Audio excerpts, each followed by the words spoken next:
Hello everyone, welcome to home science classes. Home science classes में आपका स्वागत है। कैसे हैं आप? आशा करती हूँ अच्छे होंगे, खुश होंगे, मस्त होंगे और पढ़ाई कर रहे होंगे। आपको पता है कि आज है संडे और संडे को हम डिस्कस करते हैं अपना क्वेश्चन। क्वेश्चन भी वही होते हैं जो हमने मंडे टू सैटरडे पढ़ा होता है। तो लास्ट वीक आपने कौन-कौन से टॉपिक पढ़े थे, ज़रा एक बार हम देख लेते हैं।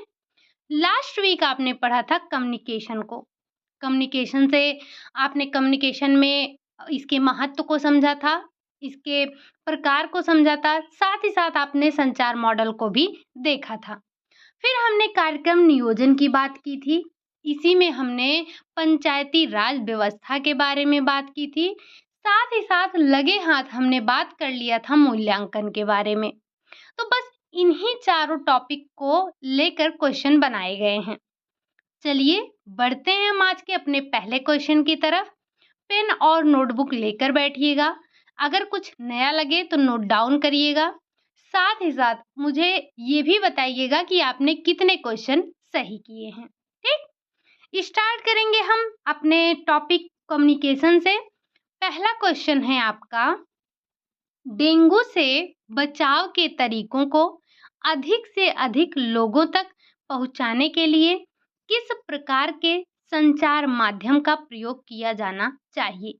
मतलब अगर आप डेंगू से बचाव के बारे में अधिक से अधिक लोगों को बताना चाह रहे हैं, उनको जानकारी देना जा रहे हैं, तो इसके लिए आप किस संचार माध्यम का उपयोग करेंगे? क्या आप समूह संचार विधि का प्रयोग करेंगे? क्या आप जन संचार विधि का उपयोग करेंगे? क्या आप अंतरवैयक्तिक संचार का उपयोग करेंगे? या फिर आप अंतरावैयक्तिक संचार का उपयोग करेंगे? तो अगर हमें एक बहुत अधिक लोगों को कोई जानकारी देनी है, एक बड़ी जनसंख्या में लोगों को जानकारी देनी है, तो उसके लिए हम उपयोग करेंगे जन संचार माध्यम का। अब ज़रा एक बार आप मुझे कमेंट करके बताइए कोई एक जन संचार माध्यम का उदाहरण। साथ ही साथ आप एक समूह संचार के उदाहरण को भी आप बताइएगा। ठीक? अगला क्वेश्चन है, क्वेश्चन नंबर 2 है। कह रहा है, किस प्रकार के संचार में किस प्रकार के संचार में ग्राही और प्रेषक के मध्य निकटता व प्रत्यक्ष संपर्क रहता है? किस प्रकार के संचार में जो ग्राही यानी कि जो संदेश को ग्रहण करता है और प्रेषक जो संदेश को भेजता है, उसके मध्य निकटता और प्रत्यक्ष संचार होता है? क्या ये समूह संचार में होता है? क्या ये जन संचार में होता है? क्या ये अंतरवैयक्तिक संचार में होता है, जिसे हम इंटरपर्सनल बोलते हैं? या फिर ये अंतरावैयक्तिक संचार में होता है, जिसे हम इंट्रापर्सनल कहते हैं? तो आपको पता है कि अगर हम बात कर रहे हैं प्रेषक और जो ग्राही है, यानी कि जो संदेश भेजने वाला है और जो संदेश ग्रहण करने वाला है, दोनों आमने-सामने बैठे हैं, उनका प्रत्यक्ष संचार हो रहा है। तो वो होता है आपका अंतरवैयक्तिक संचार यानी कि इंटरपर्सनल कम्युनिकेशन। वहीं अगर हम बात करें अंतरा की यानी कि जो इंट्रापर्सनल है, इसमें व्यक्ति स्वयं से ही बातें करता है। जैसे किसी एग्ज़ाम में जाने से पहले आप किसी इंटरव्यू में जाने से पहले आप प्रिपेयर करते हैं या कोई प्रोग्राम आप जब आपका प्रोग्राम ख़त्म हो जाता है, तो आप अपने आप ही पूछते हैं ना कि क्या प्रोग्राम सही से हो गया? क्या लोग संतुष्ट हो गए? क्या जिस उद्देश्य से मैंने प्रोग्राम बनाया था वो सफल हुआ? ये सारी बातें आप सोचते हैं ना, तो ये आपका हो जाता है इंट्रापर्सनल। लेकिन जब आपका प्रेषक और जो ग्राही है, दोनों आमने-सामने होते हैं, तो ये आपका इंटरपर्सनल कम्युनिकेशन कहलाता है। ठीक? अगला क्वेश्चन है आपका, क्वेश्चन नंबर 3 है, गैर शाब्दिक संचार किस वर्ग के लिए सर्वोत्तम है? यानी कि जो बिना शब्दों के संचार हो रहा है, वो किसके लिए उपयुक्त है? क्या वो विद्यार्थियों के लिए उपयुक्त है? क्या वो शिक्षक के लिए उपयुक्त है? क्या वो मूक बधिर के लिए उपयुक्त है या फिर वो कृषि में उपयुक्त है? तो हमें पता है कि गैर शाब्दिक का मतलब ही होता है कि जो बिना शब्दों के संचार हो। यानी कि जब आप अपने हाथ-पैर की अपने शारीरिक हाव-भाव से, अपनी भाव-भंगिमाओं से अपने एक्सप्रेशन को व्यक्त करते हैं या लोगों के सामने अपनी बातों को रखते हैं, तो वो ही आपका गैर शाब्दिक संचार कहलाता है। और ये आपका उपयुक्त होता है मूक बधिर के लिए, ठीक? जो लोग बोल नहीं सकते हैं, जो लोग सुन नहीं सकते हैं। आपको याद हो तो जब आप देखेंगे अभी भी शायद ये जो आपका दूरदर्शन है, वहाँ पर आपको 8:15 बजे पहले एक न्यूज़ आता था, पता नहीं आता है कि नहीं आता है, मैंने कभी देखा नहीं। तो वहाँ पे एक साइड या वैसे भी आप न्यूज़ पर देखिए, तो आपको एक साइड एक व्यक्ति बोलता हुआ मिलेगा और दूसरे तरफ एक व्यक्ति होगा जो आपको अपने हाथों को हिलाकर मतलब संकेतों के माध्यम से उसी न्यूज़ को बताने की कोशिश करता है। तो वही आपका या बताता है, वही आपका होता है गैर शाब्दिक संचार। हम भी गैर शाब्दिक संचार करते हैं। कई बार जैसे मान लीजिए कोई व्यक्ति आ रहा है, आपने मुस्कुरा दिया और उसने मुस्कुरा दिया, ये भी तो आपका एक प्रकार से गैर शाब्दिक संचार हुआ।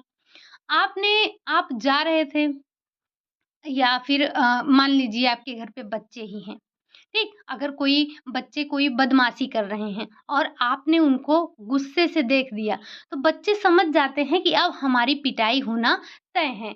बच्चे अपने आप उस कार्य को करना बंद कर देते हैं। ये भी तो एक प्रकार का आपका गैर शाब्दिक संचार हुआ कि आपने कुछ कहा नहीं, लेकिन बच्चों ने समझ लिया कि आपने कुछ तो कहा।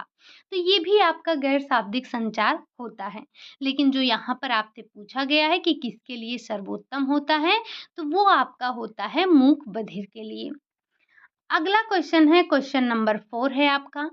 वीडियो कॉल किस संचार माध्यम का उदाहरण है? क्या ये दूर सम्मेलन का माध्यम है? क्या ये पारस्परिक क्रियात्मक वीडियो है? क्या ये सामान्य संदेश प्रसारण है? क्या ये आपसी संदेश प्रसारण है? तो ये जो आपका वीडियो कॉल आपका दूर सम्मेलन संचार माध्यम का उदाहरण है, ठीक? इसका दूर सम्मेलन। अगला क्वेश्चन है, क्वेश्चन नंबर 5 है। दूर सम्मेलन किस प्रकार का संचार है? ये जो आपका दूर सम्मेलन है, ये किस प्रकार का संचार है? क्या ये पारस्परिक क्रियात्मक समूह संचार है? क्या ये समान स्थान पर लोगों द्वारा किया गया सम्मेलन है? क्या ये दूर देश का सम्मेलन है या फिर उपरोक्त सभी? अगर हम बात कर रहे हैं दूर सम्मेलन तो ये आपका पारस्परिक क्रियात्मक समूह संचार का उदाहरण है। ये क्वेश्चन थोड़े से आपको पढ़ने को नहीं मिले होंगे, ये चीज़ें आपने जो हमने क्लास में डिस्कस किया था, वहाँ पर आपने नहीं देखा था। लेकिन थोड़ा-सा शब्दों के जो हेर-फेर किए गए हैं, उनको समझने की कोशिश करिएगा। ये जो स्टार्टिंग के आपके लगभग 15 क्वेश्चन हैं, कह सकते हैं 20 क्वेश्चन लगभग जो होंगे, वो आपके जो एनसीईआरटी बेस्ड बुक है, वहाँ से लिया गया है, ठीक? तो इनके जो शब्दों के साथ खेला गया है, थोड़ा-सा उसको समझने की कोशिश करिएगा। तो जो दूर सम्मेलन है, ये आपका पारस्परिक क्रियात्मक समूह संचार का उदाहरण है। अगला क्वेश्चन है, क्वेश्चन नंबर 6 है। पारस्परिक क्रियात्मक वीडियो निम्न में किसका संयोजन है? ये जो आपका पारस्परिक क्रियात्मक वीडियो है, ये आपका किसका संयोजन है? क्या ये परस्पर लोगों की बातचीत की वीडियो का है? क्या फिर कंप्यूटर एवं वीडियो के संयोजन का वीडियो तंत्र है? या फिर टेलीविज़न में दिखने वाले वीडियो तंत्र हैं? या इनमें से कोई नहीं? तो ये जो आपका पारस्परिक क्रियात्मक वीडियो है, ये आपका कंप्यूटर एवं वीडियो के संयोजन का वीडियो तंत्र है। किसका है? कंप्यूटर एवं वीडियो के संयोजन का वीडियो तंत्र है। अगला क्वेश्चन है आपका क्वेश्चन नंबर 7। व्हाट्सएप के माध्यम से वीडियो कॉल किस प्रकार संचार का भाग है? ये जो हम व्हाट्सएप के माध्यम से वीडियो कॉल करते हैं, ये तो हर कोई करता है। क्या ये पारस्परिक क्रियात्मक वीडियो है? क्या ये आपसी संदेश प्रसारण वीडियो वीडियो है? या फिर ये टेली कॉन्फ्रेंसिंग है या फिर उपरोक्त सभी है?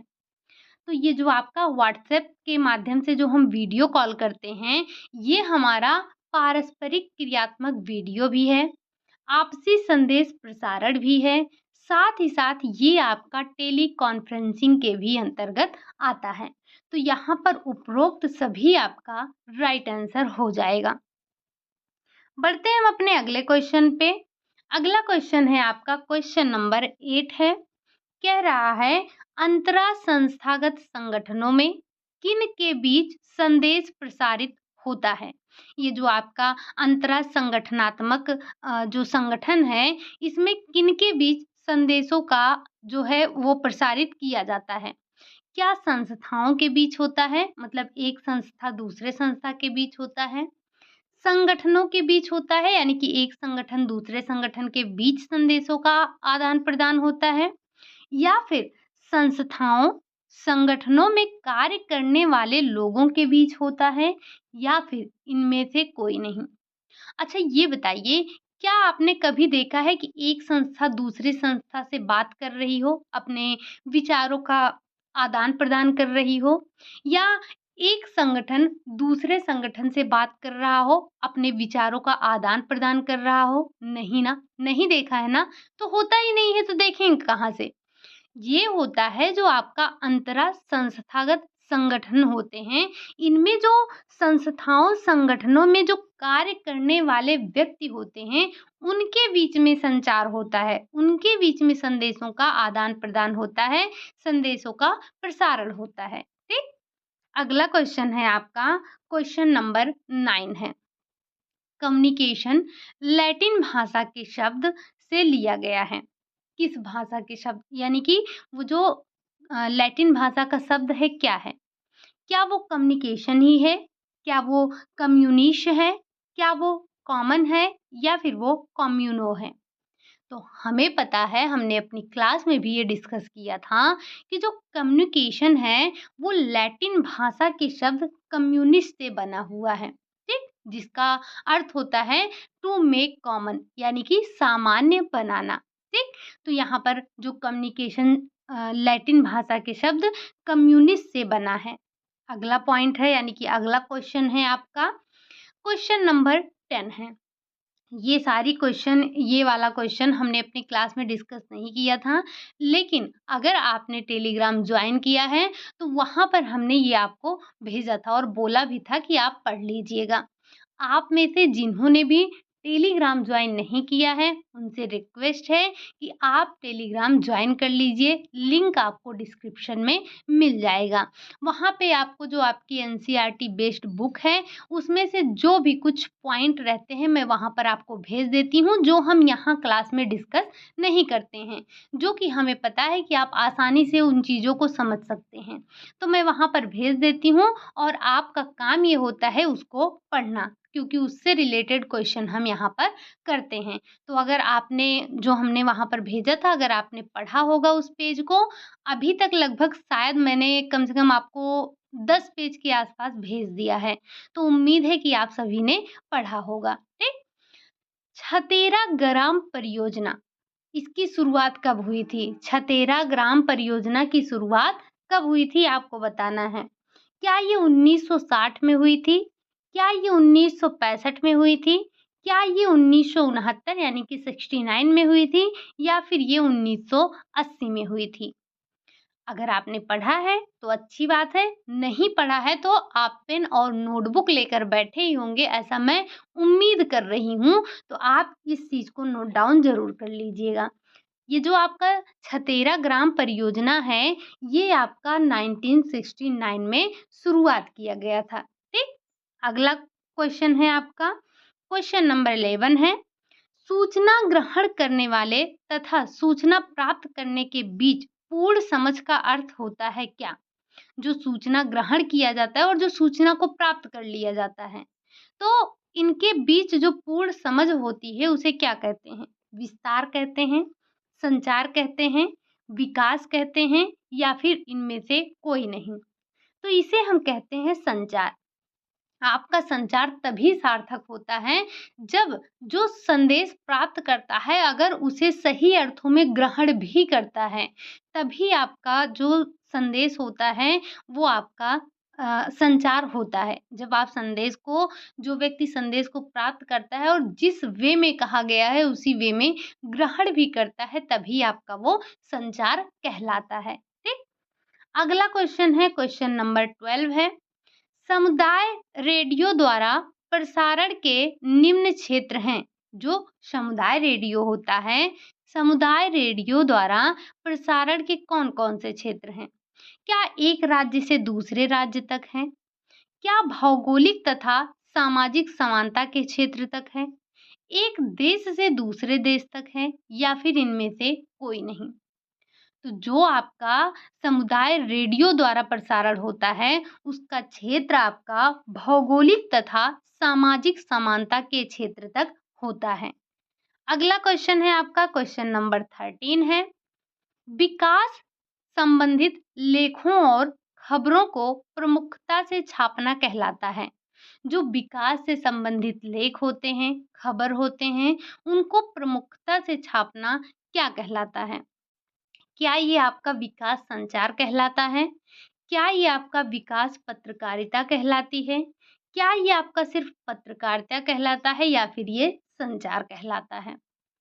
अगर हम बात कर रहे हैं जो विकास से संबंधित लेख होते हैं, जो खबर होते हैं, उनको प्रमुखता से छापना आपका विकास पत्रकारिता के अंतर्गत आता है या फिर हम उसे विकास पत्रकारिता कहते हैं।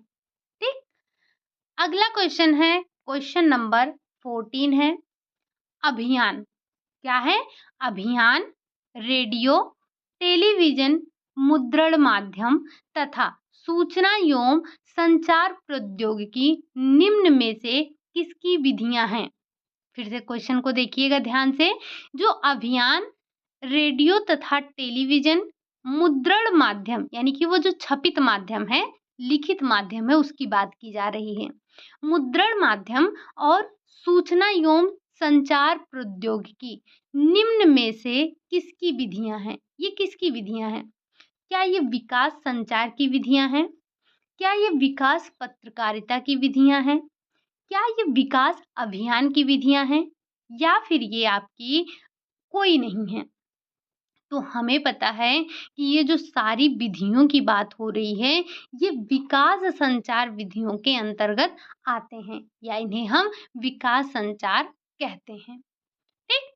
बढ़ते हैं अपने अगले क्वेश्चन की तरफ। अगला क्वेश्चन है आपका क्वेश्चन नंबर 15 है, विकास संचार शब्द पहली बार 1972 में किसके द्वारा प्रयोग किया गया?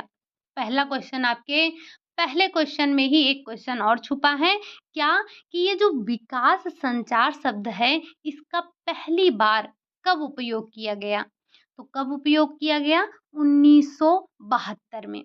कब किया गया? 1972 में।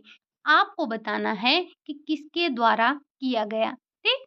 क्या ये चिल्डर्स के द्वारा किया गया, मेल्को बॉटलिंग के द्वारा किया गया या फिर नोरा सी क्यूब्राल के द्वारा किया गया या फिर ये लर्नर के द्वारा किया गया? तो ये जो संचार शब्द था इसका सबसे पहले प्रयोग जो आपके नोरा सी क्यूब्राल हैं इन्होंने 1972 में किया था।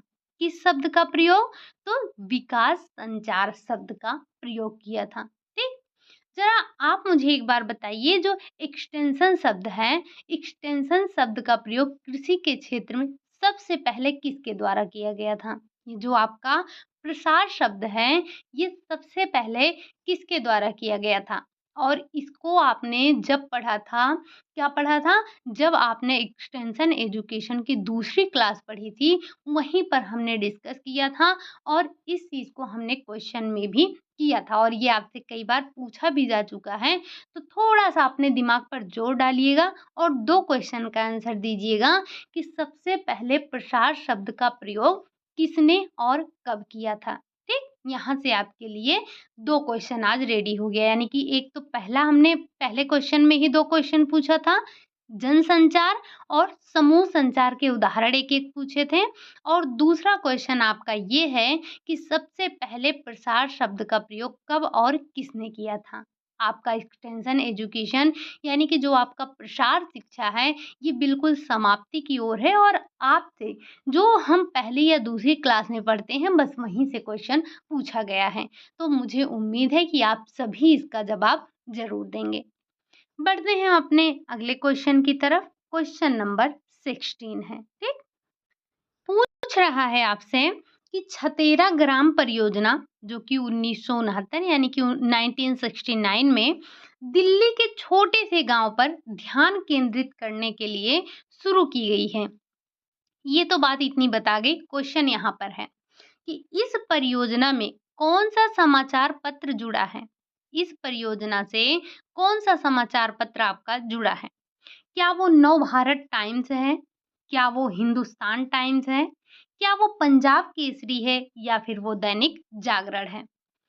तो जो यहाँ तो हम बात कर लेंगे जो आपका छतेरा ग्राम परियोजना था जो कि दिल्ली के एक छोटे से गाँव को ध्यान केंद्रित करने के लिए शुरू किया गया था। इसमें जिस पत्रिका का या जिस पत्र का समाचार पत्र का को जोड़ा गया था उसका नाम था हिंदुस्तान टाइम्स। लेकिन आप मुझे खोज कर बताएँगे ये पंजाब केसरी और नवभारत टाइम्स का संबंध किससे है? ये 2 क्वेश्चन फिर से आपके लिए रेडी है। पेन और नोटबुक लेकर बैठे होंगे, साथ ही साथ इस क्वेश्चन को भी नोट डाउन करते हुए चलिएगा, इम्पोर्टेंट है आपके लिए। अगला क्वेश्चन है, क्वेश्चन नंबर 17 है। कह रहा है यह 10 से 60 सेकंड के छोटे-छोटे संदेश होते हैं, जिन्हें कार्यक्रमों के बीच में प्रसारित किया जाता है। इसके अंतर्गत ये किसके अंतर्गत आते हैं? क्या ये प्रतीक चिन्ह होते हैं? क्या ये सार्वजनिक सेवा घोषणा होती है? क्या ये शैक्षिक सामग्री होती है? या फिर शैक्षणिक सामग्री है या फिर ये विषय विस्तृत जानकारी है? तो जो आप कोई भी प्रोग्राम होता है, कोई भी कार्यक्रम होता है, उसमें बीच-बीच में जो 10 से 60 सेकंड के जो छोटे-छोटे संदेश दिए जाते हैं, वो आपका क्या कहलाता है? वो कहलाता है सार्वजनिक सेवा घोषणा कहलाता है। अगला क्वेश्चन है, क्वेश्चन नंबर 18 है।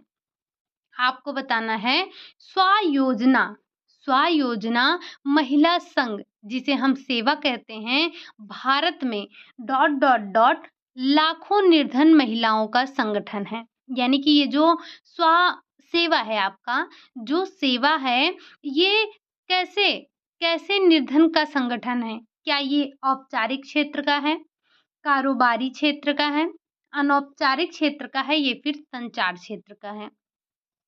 तो ये जो आपका सेवा है, हालाँकि सेवा के बारे में हम कल या परसों पढ़ेंगे, लेकिन जो आपका ये सेवा है, सेवा आपका एक अनौपचारिक क्षेत्र के लाखों निर्धन महिलाओं का संगठन है। किसका? जो आपका अनौपचारिक क्षेत्र है। अगला क्वेश्चन है, क्वेश्चन नंबर 19 ये बड़ा इम्पोर्टेंट है और मैंने इसको भी आपको भेजा था। उम्मीद है कि आपने पढ़ा होगा। रेड रिबन एक्सप्रेस ट्रेन क्या है? नाम याद रखिएगा। रेड रिबन एक्सप्रेस ट्रेन के माध्यम से किसके बारे में महत्वपूर्ण जानकारी दी गई है? ये जो आपका रेड रिबन एक्सप्रेस है, इसके माध्यम से किसके बारे में आपको जानकारी दी गई है? क्या एनीमिया के बारे में दिया गया है? क्या एचआईवी या फिर एड्स के बारे में दिया गया है? कुपोषण के बारे में दिया गया है या फिर उच्च रक्तचाप के बारे में दिया गया है? तो ये जो आपका रेड रिबन एक्सप्रेस ट्रेन है, इसके माध्यम से एचआईवी यानी कि चाहे एचआईवी बोलें या एड्स बोलें, इनके बारे में एड्स के बारे में जानकारी दी गई है। ठीक? अगला क्वेश्चन है, क्वेश्चन नंबर 20 है। इसी से संबंधित क्वेश्चन है, बस क्वेश्चन को थोड़ा-सा घुमाया गया है। एचआईवी एड्स के बारे में जागरूकता पैदा करने के लिए राष्ट्रव्यापी संचार अभियान था। यानी कि जब आपको एड्स के बारे में जागरूकता फैलानी थी, तो उसके लिए आपने किस संचार माध्यम का उपयोग किया था? क्या आपने स्वरोजगार महिला संघ यानी कि सेवा का उपयोग किया था? परियोजना ग्राम क्षेत्रा यानी कि छतेरा ग्राम परियोजना का उपयोग किया था? रेड रिबन एक्सप्रेस का प्रयोग किया था या फिर जागो ग्राहक जागो? तो अभी-अभी आपने देखा कि इसके लिए हमने रेड रिबन एक्सप्रेस ट्रेन की क्या उपयोग किया था, लोगों को जानकारी देने के लिए, लोगों को बताने के लिए। अगला क्वेश्चन है, question number 21 dot dot dot विकास संचार का माध्यम है। इनमें से कौन-सा आपका विकास संचार का माध्यम है? क्या आईसीटी है, इंफॉर्मेशन कम्युनिकेशन टेक्नोलॉजी, या फिर प्रिंट मीडिया है, या दोनों हैं, या फिर इनमें से कोई नहीं? अगर हम बात कर रहे हैं विकास संचार माध्यम की, तो वो है आपका ये दोनों, आईसीटी और प्रिंट मीडिया, ये दोनों ही आपके विकास संचार माध्यम हैं। अगला क्वेश्चन है आपका question number 22। Red ribbon express परियोजना को नाको द्वारा डॉट डॉट डॉट की सहायता से लागू की गई थी। यानी कि जो रेड रिबन एक्सप्रेस परियोजना है, एक तो इसको नाको के द्वारा चलाया गया था, दूसरा इसमें सहायता किसने की थी? क्या भारतीय रोडवेज ने किया था? क्या भारतीय रेलवे ने किया था? क्या भारतीय वायुमार्ग ने किया था, या फिर भारतीय जलमार्ग ने किया था?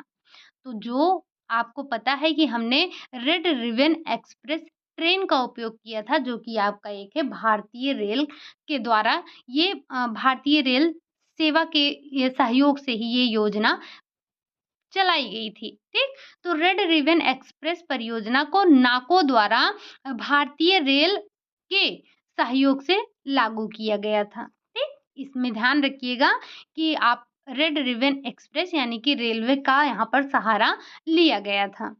अगला क्वेश्चन भी इसी से है। जो रेड रिबन एक्सप्रेस ट्रेन है, इसकी शुरुआत कहाँ से हुई थी? ये जो ट्रेन चलाई गई थी, तो ये किसके द्वारा चलाई गई थी? मतलब किस स्थान से चलाई गई थी? दिल्ली से, लद्दाख से, गुजरात से, या फिर कन्याकुमारी से? तो ये जो आपका रेड रिबन एक्सप्रेस ट्रेन चलाई गई थी, जहाँ ये शुरुआत हुई थी, वो थी आपकी कन्याकुमारी। अब ज़रा मुझे कमेंट करके बताइएगा, ये कन्याकुमारी कहाँ है? ये कन्याकुमारी आपका कहाँ पड़ता है? अगला क्वेश्चन है क्वेश्चन नंबर 24। संचार मॉडल में ये अभी तक जो आपने 23 क्वेश्चन देखे, ये आपने संचार के जो भी थे, कह सकते हैं, जो आपके एनसीईआरटी बेस्ड बुक थे, वहाँ से मिले आपको। अब ये आपको सेल्फ मेड क्वेश्चन यहाँ से पूरे मिलने वाले हैं।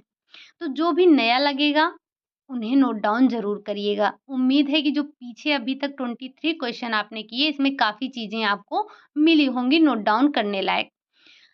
24 नंबर का क्वेश्चन है, संचार मॉडल में प्रत्यक्ष संचार की बात की है, किसने की है? अरस्तू ने की है, वेस्ले ने की है, सुपे ने की है, या फिर दहामा ने की है? तो जो संचार मॉडल में प्रत्यक्ष संचार की बात है, वो की है अरस्तू ने। इन्होंने ही बोला था कि संचार यानी कि जो इनका संचार मॉडल था, उसमें एक आपका वक्ता होगा, दूसरा आपके पास भाषण होगा यानी कि जो स्पीच है स्पीच होगा, और तीसरी आपके पास ऑडियंस होगी, ठीक? यानी कि एक बोलने वाला होगा, एक सुनने वाला होगा, और बोलने के लिए जो चीज़ है उसी को हम भाषण कहेंगे, वही हमारा स्पीच है। तो बस इन्होंने ही संचार मॉडल में प्रत्यक्ष संचार की बात की थी, ठीक? इन्होंने 3 अपील की थी, ज़रा उन तीनों अपीलों का नाम बताइएगा। अगला क्वेश्चन है क्वेश्चन नंबर 25। अरस्तु ने अपने संचार मॉडल में किस तत्व को सम्मिलित नहीं किया था? क्या इसमें वक्ता नहीं थे? इनमें भाषण नहीं था? इनमें कोई माध्यम नहीं था? या फिर इनमें श्रोतागण नहीं थे? हमें पता है कि अरस्तु का मॉडल एसएससी मॉडल है। क्या है? एसएससी मॉडल है, जिसमें एक आपका क्या होता है, एक आपका एसे सेंडर हो जाता है, यानी कि स्पीकर हो जाता है। इन्होंने क्या कहा था? स्पीकर कहा था। दूसरा स्पीच हो जाता है, और तीसरा हो जाता है आपका ऑडियंस। लेकिन इन्होंने चैनल की बात नहीं की थी, इन्होंने माध्यम की बात नहीं की थी, क्योंकि इन्होंने जो संचार मॉडल दिया था, उसमें आपका श्रोता और वक्ता दोनों आमने-सामने होते हैं, तो आपको किसी संचार माध्यम की आवश्यकता नहीं होती है। अगला क्वेश्चन है क्वेश्चन नंबर 26। आपको बताना है कि 5W मॉडल किसका है, या 5 का मॉडल किसने दिया था? क्या सुपे ने दिया था? क्या लॉसवेल ने दिया था? भटनागर ने दिया था या फिर बर्लो मॉडल है? हमें पता है कि जो हमारा 5W मॉडल है वो दिया गया था, या हम लॉसवेल मॉडल को ही 5W मॉडल के नाम से जानते हैं। अगला क्वेश्चन है आपका क्वेश्चन नंबर 26। लीगन मॉडल में संचार के कितने तत्व का समावेश है? या जो लीगन मॉडल दिया गया था उसमें संचार के कितने तत्व रखे गए थे? 5 थे, 3 थे, 6 थे, 4 थे। हमें पता है 3 सिर्फ हमने एक में पढ़ा था, वो था हमारा एसएसए मॉडल, जो कि दिया गया था अरस्तू के द्वारा। बाकी सबने 5 दिए थे, और जो आपके लीगन मॉडल था, लीगन मॉडल में 6 तत्वों को समाहित किया गया था, जिसमें आपका क्या-क्या आता है? सबसे पहले आता है संचारक, जो सेंडर होता है। उसके बाद एक संदेश होता है, फिर उसके बाद कोई माध्यम होना चाहिए। माध्यम के बाद ट्रीटमेंट आपने देखा था, यानी कि उपचार होता है। उपचार के बाद एक जो ऑडियंस है, आपकी ऑडियंस होगी, और ऑडियंस कोई ना कोई रिस्पॉन्स करेगा तो प्रतिक्रिया आता है। यही 6 तत्वों का समावेश इन्होंने अपने मॉडल में किया था, यानी कि जो लीगन मॉडल है, लीगन मॉडल में 6 तत्वों को समाहित किया गया था। अगला क्वेश्चन है क्वेश्चन नंबर 28। आपको बताना है कि एसएमसीआरई मॉडल किसके संचार मॉडल को कहा जाता है? ये जो आपका एसएमसीआरई मॉडल है, ये किसका संचार मॉडल है? क्या लीगन का है? क्या सुपे का है? क्या लॉसवेल का है? या फिर रणजीत सिंह का है? पहली बात, अभी-अभी लीगन को देखा आपने, ये हो नहीं सकते। लॉसवेल लॉसवेल जो थे ये उनका हो नहीं सकता, क्योंकि उन्होंने 5W या 5 का दिया था। अब बचा कौन? रणजीत सिंह और सुपे। तो यहाँ पर जो आपका ये राइट आंसर हो जाएगा, जो आपका एसएमसीआरई मॉडल था, वो था आपका सुपे मॉडल, यानी कि सुपे मॉडल को ही हम एसएमसीआरई मॉडल के नाम से जानते हैं। एस का मतलब क्या होता है? आपका सोर्स हो गया, एस का मतलब सोर्स हो गया, एम से आपका मैसेज हो गया, सी से आपका चैनल हो गया, आर से आपका क्या हो जाता है? जो रिसीवर होता है, क्या होता है? रिसीवर होता है, और ई से इफेक्ट हो गया, कि मतलब कितना उसको इफेक्ट डाल रहा है, जो हमारा रिसीवर है जिसने मैसेज को प्राप्त किया है, वो उस पर कितना इफेक्ट डाल रहा है, इस चीज को इन्होंने बताया था। अगला क्वेश्चन है क्वेश्चन नंबर 29। संचार प्रक्रिया में मुख्य तत्व हैं, या हम ऐसे पूछे तो संचार प्रक्रिया के मुख्य तत्व कितने हैं? तो 4 हैं। कौन-कौन से? एक संचारक, एक संदेश, संचार माध्यम, प्राप्तकर्ता। यही 4 आपके संदेश जो संचार है, संचार प्रक्रिया के प्रमुख तत्व होते हैं। तो यहाँ पर आप उपरोक्त सभी राइट आंसर करिएगा। ठीक? अगला क्वेश्चन है क्वेश्चन नंबर 30 है। कह रहा है निम्नलिखित में से संचारक के गुण में सम्मिलित नहीं है। जो आपका संचारक है उसमें कौन सा गुण नहीं होना चाहिए? विषय का पूरा ज्ञान नहीं होना चाहिए, उसके पास संचार कौशल नहीं होना चाहिए, एक ही संचार माध्यम का ज्ञान होना चाहिए, या फिर व्यवहार कुशल होना चाहिए। देखिए, यहाँ पर ये बोला जा रहा है कि जो संचारक है उसमें कौन-सा गुण नहीं होना चाहिए, तो उसे विषय का पूरा ज्ञान होना चाहिए। जब तक उसको अपने विषय के बारे में पूरा ज्ञान नहीं होगा, तब तक वो लोगों के समक्ष अपनी बातों को कह नहीं पाएगा, लोगों को समझा नहीं पाएगा, उनके ज्ञान, उनके मनोवृत्ति में परिवर्तन नहीं ला पाएगा। अगर वो परिवर्तन नहीं ला पाएगा, तो उसका जो कार्यक्रम है वो निरर्थक हो जाएगा। दूसरा है संचार कौशल। उसके पास संचार कौशल होना चाहिए, तभी तो वो अपनी बातों को कह पाएगा। अगर संचार ही अच्छा नहीं होगा, तो कोई भी कार्य सफल नहीं हो सकता है। अगर वो उसके पास संचार कौशल नहीं है, ज्ञान उसके पास अथाह है, तो कोई मतलब रह जाएगा? नहीं रह जाएगा। अगला है व्यवहार कुशल, उसे व्यवहार कुशल होना चाहिए। लेकिन ये जो आपका कह रहा है एक ही संचार माध्यम का ज्ञान होना चाहिए, नहीं, उसके पास मल्टीपल ऑप्शन होने चाहिए। जो अपनी बात कहने का तरीका है उसके पास अनेक होना चाहिए।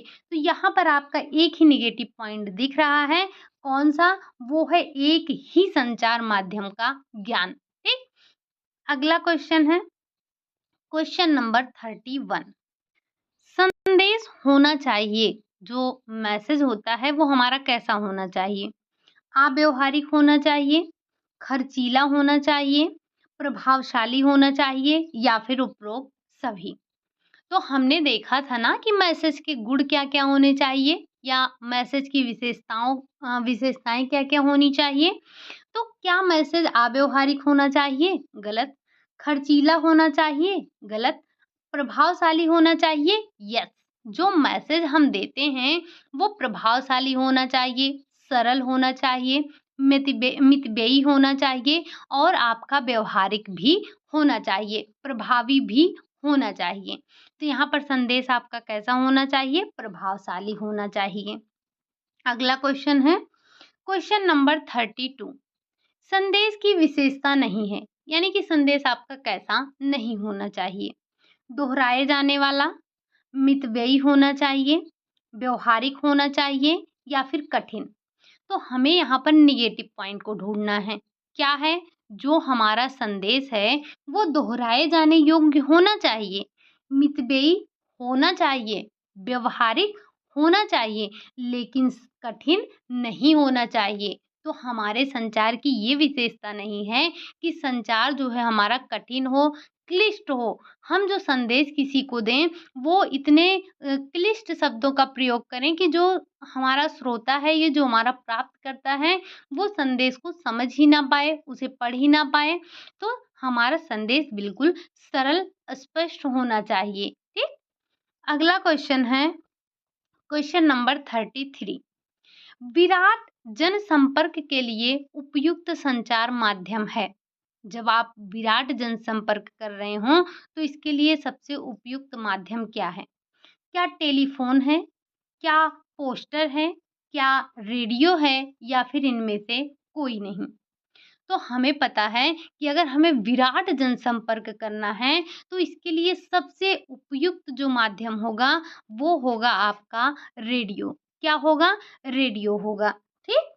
अगला क्वेश्चन है, क्वेश्चन नंबर 34। 5वीं पंचवर्षीय योजना कब से कब तक चलाई गई थी? वैसे आपको पता होनी चाहिए कि जो पंचवर्षीय योजना है, ये किसने स्टार्ट किया था? तो जवाहरलाल नेहरू। ये गए कहाँ थे? तो ये रूस गए थे, वहाँ से ये प्रभावित हुए।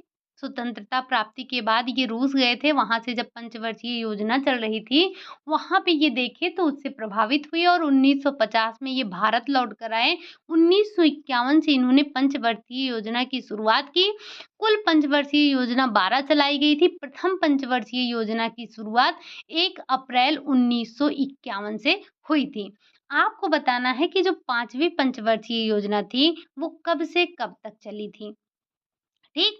तो क्या वो 1969 से 74 तक चली? क्या 1974 से 78 तक चली?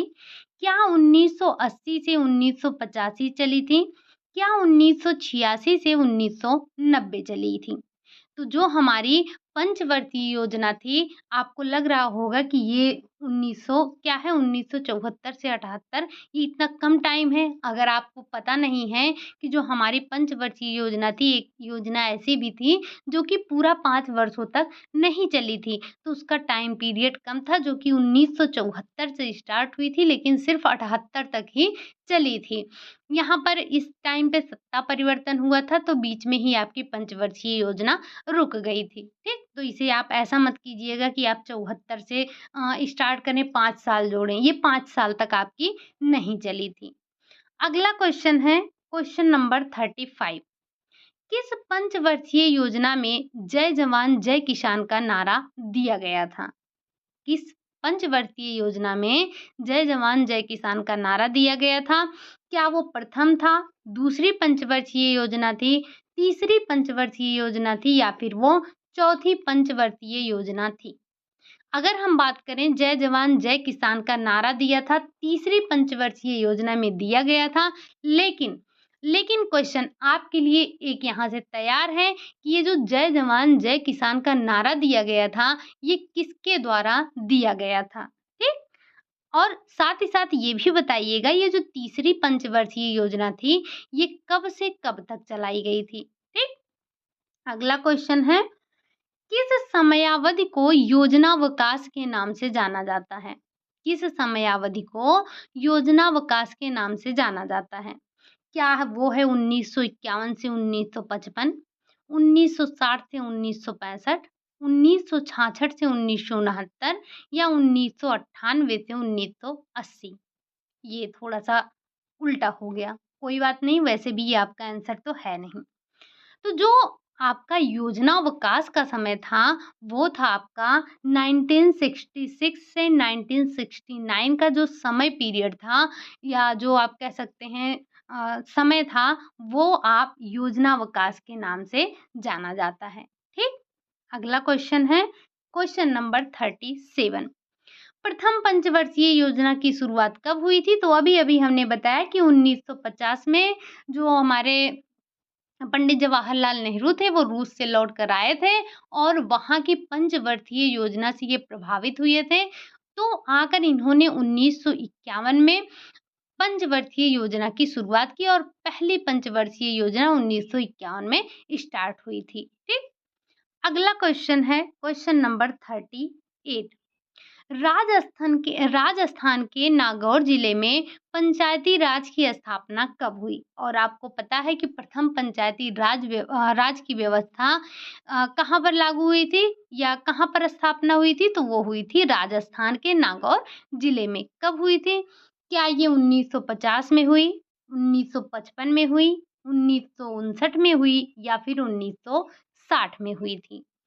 तो ये जो राजस्थान के नागौर जिले में पंचायती राज की स्थापना हुई थी, वो हुई थी आपकी 1959 में हुई थी। ठीक? अगला क्वेश्चन है क्वेश्चन नंबर 39। उत्तर प्रदेश में 1000 से 2000 तक की आबादी पर कितने ग्राम पंचायत सदस्यों का चुनाव किया जाता है? आपको पता है कि उत्तर प्रदेश में जो ग्राम पंचायत सदस्यों का चुनाव होता है, वो वहाँ की जनसंख्या पर डिपेंड करता है। जब आपकी उत्तर प्रदेश की यानी कि जो आबादी है, जब 1000 से 2000 की आबादी होगी, तो उस पे कितने ग्राम पंचायत चुने जाएँगे?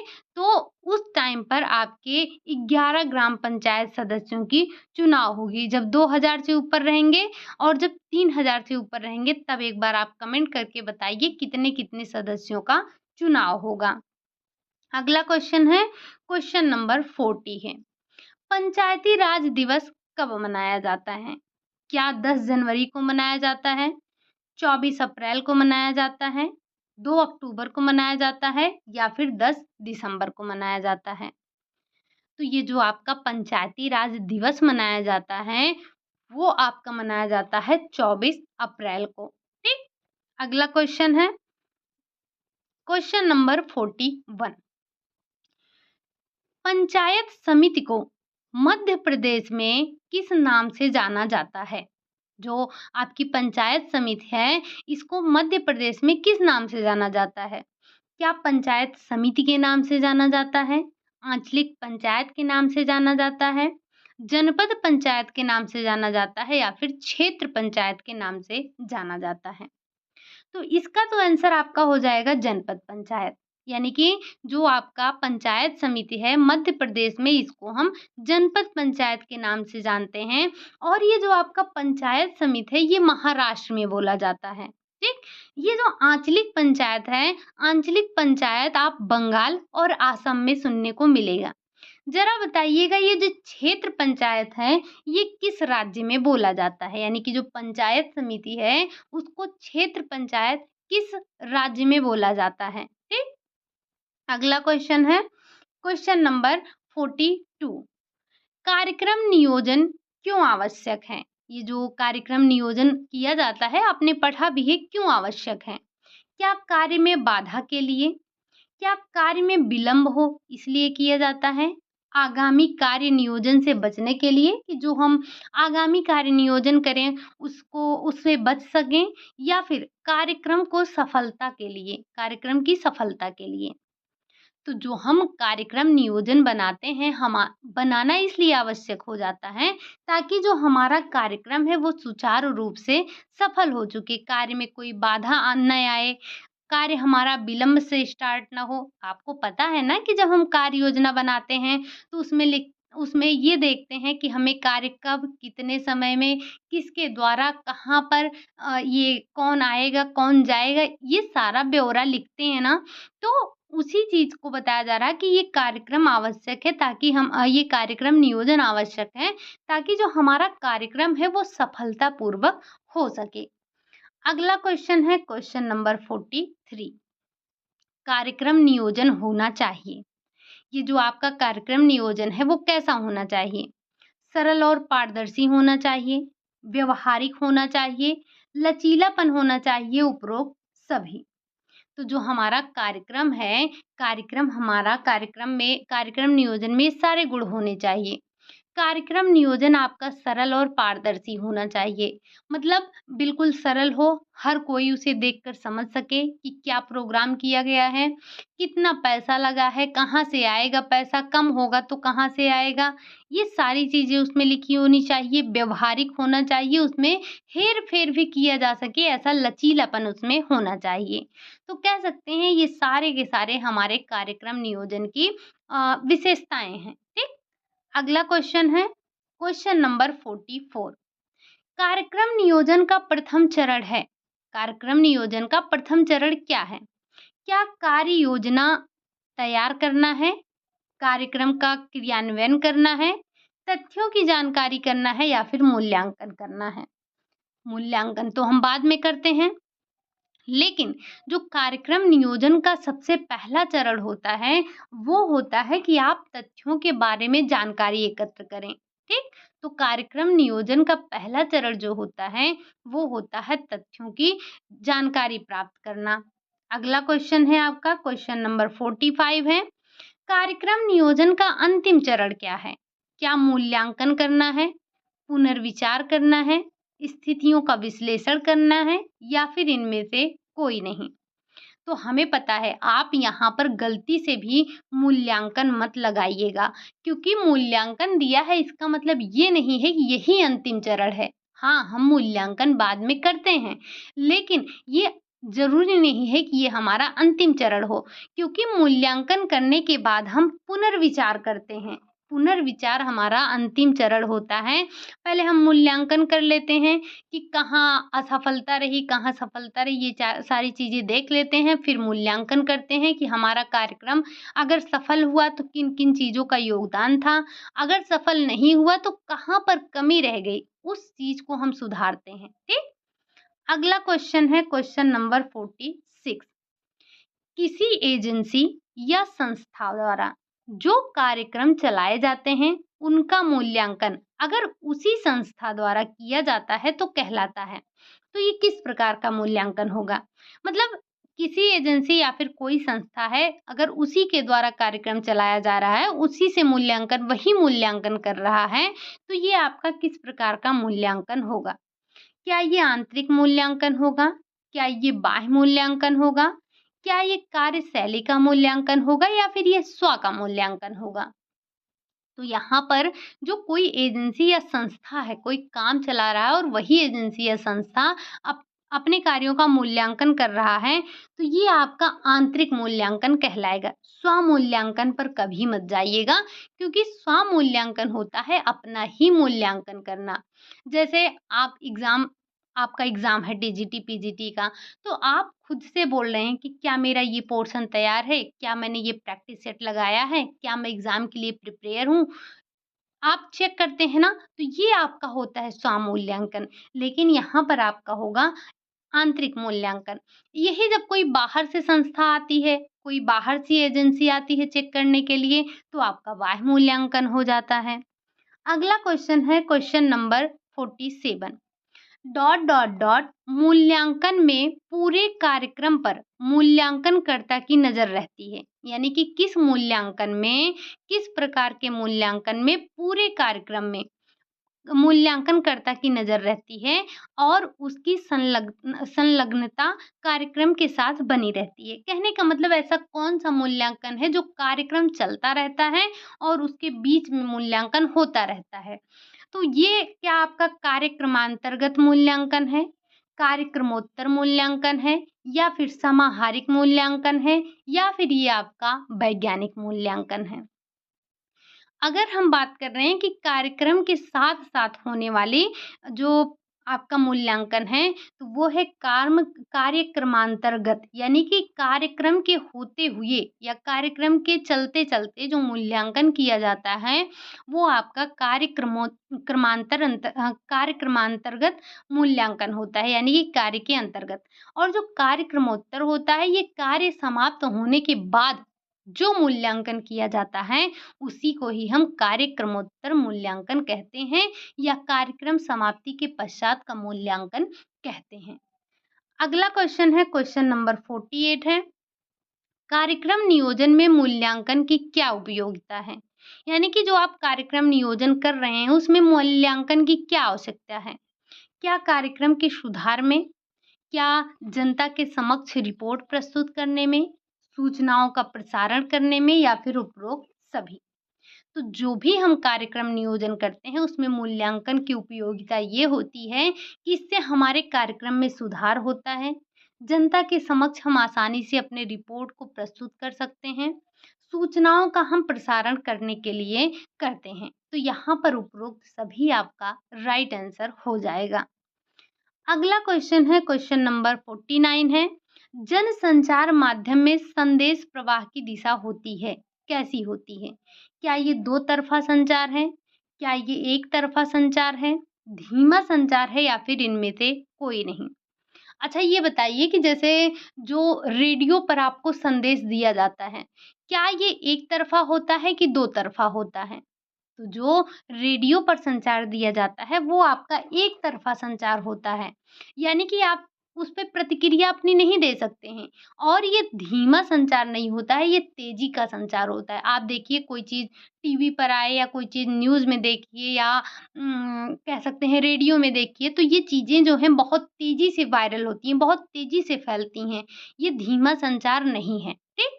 और ये आपका एक तरफ़ा संचार होता है, इसमें आप प्रतिक्रिया नहीं दे सकते हैं। अगला क्वेश्चन है और आज का आपका लास्ट क्वेश्चन है। सही विकल्प का चुनाव करें, यानी कि आपको क्रम से लगाना है जो कह सकते हैं ये आपका एसएसए मॉडल है, ठीक? क्या है आपका एसएसए मॉडल है सॉरी एसएसए क्या है? एसएसए मॉडल जो कि अरस्तू के द्वारा दिया गया है। इसमें क्या पहले आपका भाषण आता है, भाषण यानी कि स्पीच आता है, फिर आपका श्रोता आता है, ऑडियंस आता है, फिर आपका वक्ता आता है यानी कि स्पीकर आता है या फिर पहले वक्ता आता है, फिर श्रोता आता है, फिर भाषण आता है या फिर पहले वक्ता आएगा, भाषण होगा, फिर श्रोता आएगा या इनमें से कोई नहीं। तो आपको पता है कि जो सही विकल्प है आपका वो है वक्ता, भाषण और श्रोता यानी कि स्पीकर, स्पीच और ऑडियंस यही आपका एसएसए मॉडल है। ये इसी में आपके प्रत्यक्ष संचार की बात की है गई है। आपने जितना भी मॉडल पढ़ा है उसमें आपका यही एक इकलौता कह सकते हैं ऐसा मॉडल है जिसमें प्रत्यक्ष संचार की बात की गई है और इन्होंने 3 अपील की थी, ज़रा उसको आप कमेंट बॉक्स में छाप दीजिएगा।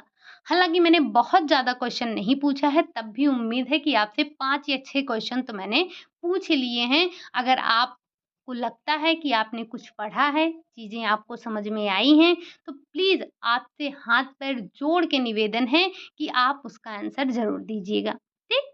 तो आज के लिए हम बस यही इतना रखेंगे। हमने अपने पूरे 50 क्वेश्चन देख लिए हैं। उम्मीद है कि कुछ चीज़ें आपको नई मिली होंगी, तो प्लीज़ आप उन्हें नोट डाउन ज़रूर करिएगा। कितने क्वेश्चन आपने सही किए हैं? 50 में से आपने कितने क्वेश्चन सही किए हैं?